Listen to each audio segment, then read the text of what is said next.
How to fix Roblox two-step verification not sending code. Hi guys, welcome to our channel. Let's get started. If you have enabled the two-step verification on Roblox and you're not receiving the code in your email, then in this video, I'm going to show you two ways on how you can fix this issue. The first one is you want to close the Roblox application and head over to Play Store.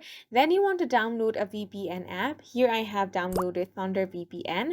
You can download any VPN you want. Then tap on the open button. Now you simply want to connect it, so tap on the connect button.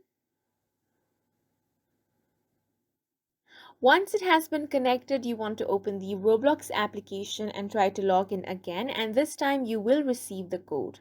If you still do not receive the code, then the next step is to tap on Need Help Contact Roblox Support option. Now you want to go through all of this article, and at the bottom you're going to find the option that says Need More Help Contact Support here.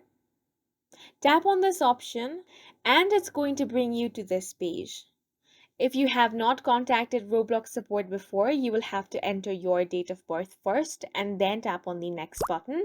Then over here, you want to fill up all your contact information.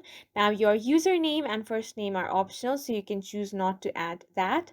But you have to enter your email address. So go ahead and enter your email address 2 times to confirm it. After this, you need to select the device in which you're facing this issue. I'm going to select Android phone. Now in type of help category, you want to select technical support. Then for the subcategory, select specific experience issue. Now you simply want to describe your issue. So you want to mention that you're not receiving the verification code in your email. You also want to enter your account details such as your username and email address. After this, you want to tap on the submit button. Then the Roblox support is going to contact you via email and they will help you fix this issue. And that's it for this video. We hope you guys found it helpful. Please make sure to hit the like button and subscribe for more helpful tutorials.